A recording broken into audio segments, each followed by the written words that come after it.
सबसे पहले महाराणा प्रताप के चरणों में वंदन। यहाँ विराजमान सभी मातृशक्ति को प्रणाम। जितने भी साथी विराजे हैं सभी को जय माता दी, जय सिया राम। जैसे कि आज जन क्रांति न्याय यात्रा 5 तारीख को आपके झाबुआ जिले में आई है, तो ये सब आप सबको निमंत्रण देने आया हूं कि हरदा में होने वाले जन क्रांति न्याय आंदोलन में सम्मिलित हों और हमारी ताकत को बढ़ाए। दूसरा कि आपके पास अभी पूरे 16 दिन है, 16वां दिन वहां आने का है, 14 दिन मान लीजिए।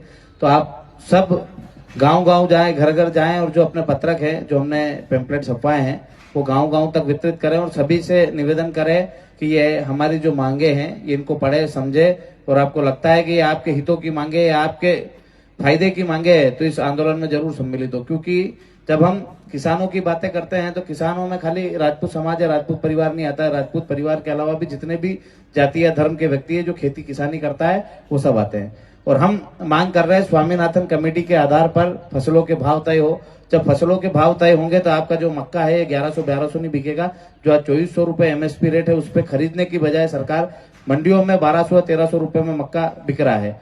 तो ऐसे ही चना है और भी जितनी भी हमारी फसलें होती है, सोयाबीन होती है, कपास होता है, तो सभी के भाव 1+4 के आधार पर दिए जाएंगे। जिस प्रकार से किसान घर में अकेला नहीं होता, उसके साथ 4 सदस्य और होते हैं, तो उनका भी खर्चा जोड़कर फसलों के भाव तय होंगे।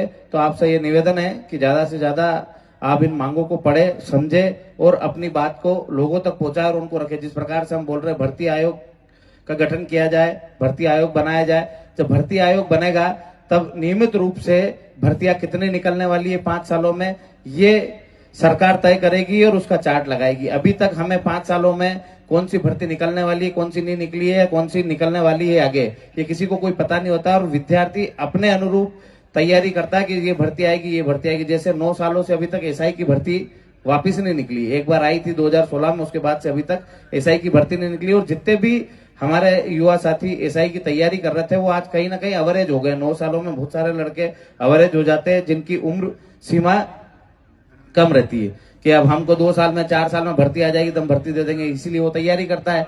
और यदि वो भर्ती 9-9 साल 10-10 साल नहीं आएगी तो अवरेज हो जाएंगे। और यही हम चाह रहे हैं कि जो युवा है उनको रोजगार के लिए जब वो मेहनत करते हैं, तैयारी करते हैं नौकरियों के लिए और नौकरियों से वंचित हो जाते हैं, तो कहीं ना कहीं माँ बाप भी परेशान होते हैं, वो किसान परिवार से आओ या चाहे किसी भी परिवार से आओ।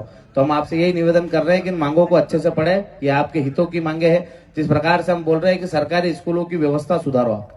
सरकारी स्कूल यदि सुधर जाएंगे तो आपको और हमारे बच्चों को प्राइवेट स्कूल में पढ़ाने की आवश्यकता नहीं पड़ेगी। सरकारी स्कूलों में व्यवस्था सुधारना और उन बिल्डिंगों की मरम्मत कराना। जिस प्रकार से हम देखते हैं कि कई बिल्डिंगें जर्जर हो गई है और वहां कई हादसे होने की संभावना और कहीं हादसे हुए भी हैं, जहां से जो गरीब बच्चे पढ़ते हैं उनका नुकसान हो गया। और हम बच्चों को भेजते हैं हमारे प्राइवेट स्कूलों में, बहुत सारी हम हमारी एनर्जी वेस्ट करते हैं, पैसा कमाते हैं और लाके बच्चों के स्कूल के लिए भरते हैं। इसीलिए हम सरकार से मांग कर रहे हैं कि जब सरकारी स्कूलों की व्यवस्था सही हो जाएगी तो आप और हमारे सबके बच्चे सरकारी स्कूलों में ही पढ़ के अच्छी शिक्षा प्राप्त कर लेंगे।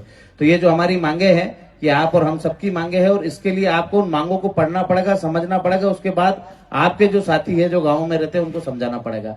आर्थिक आधार पे आरक्षण की बात कर रहे हैं तो आर्थिक आधार पे आरक्षण मतलब किसी व्यक्ति का आरक्षण समाप्त करना नहीं है। हम ये चाहते हैं कि जिनकी आय 8 लाख से ज्यादा हो, चाहे वो एसपी हो, कलेक्टर हो या और भी कोई नेता हो, बड़ा बिजनेसमैन हो, उसका आरक्षण समाप्त हो। जो गरीब जाति, जो गरीब लोग हैं, भले वो एसटी के हो, एससी को, चाहे हमारे समाज के हो या चाहे और किसी समाज के हो या सर्व समाज के हो, जो गरीब है उनको आरक्षण का लाभ मिलना चाहिए।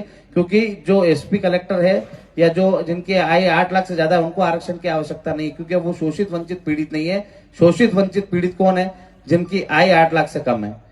तो आपसे यही निवेदन है कि आप ज्यादा से ज्यादा इन मांगों को पढ़े समझे और अपने भाइयों तक पहुंचाए। इसी के साथ आपसे यही निवेदन है कि 21 दिसंबर के लिए भी 14 दिन बाकी है।